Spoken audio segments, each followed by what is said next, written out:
My name is Beth Llorca, and I am a second-year PhD student in the Language, Literacy, and Culture program at UMass Amherst. I'm also the Western Massachusetts Bilingual Hub liaison. The Bilingual Hub brought together Springfield, Holyoke, and Amherst school districts who are implementing new dual language programs to create collaboration between the three and provide professional development or other things that the new dual language teachers may need.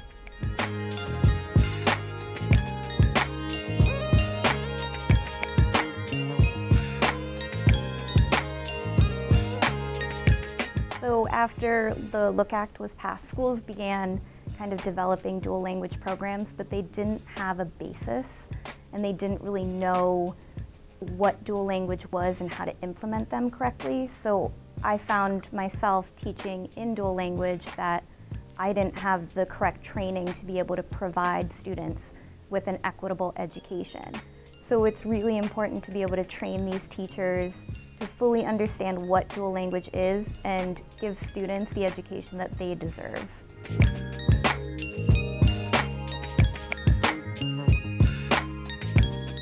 As part of this work, we wanted to provide guidelines to new and improving programs in bilingual dual language education that have this integrated STEAM and language approach that goes beyond a neoliberal approach where science, technology, engineering, and math are seen as skills that need to be acquired by students to become more marketable, to add more skills on their CV. But actually, what we really wanted to show and advocate is for more equitable opportunities for communities and for students from ethno-linguistically marginalized communities to have an equitable access to these resources and this opportunity. So some of my main responsibilities in the fall, I do a lot of classroom observations. As the teachers prepare to become endorsed in bilingual education, the bilingual certificate, we need to provide artifacts and evidence that they are teaching in a way that suits the students' needs and the school's needs and dual language needs.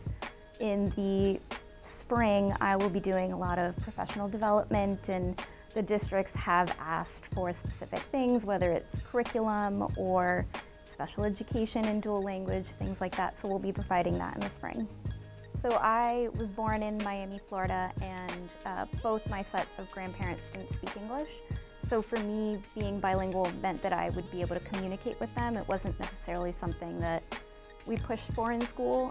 When I went to school, I actually went to Coral Way, which is one of the oldest bilingual programs in the US. And it was, for me it was like, oh, it's my home school, that's where I have to go, I have to learn Spanish. And it wasn't until I was actually an adult that I realized how special it is to be bilingual and to be able to read, write, and communicate in more than one language.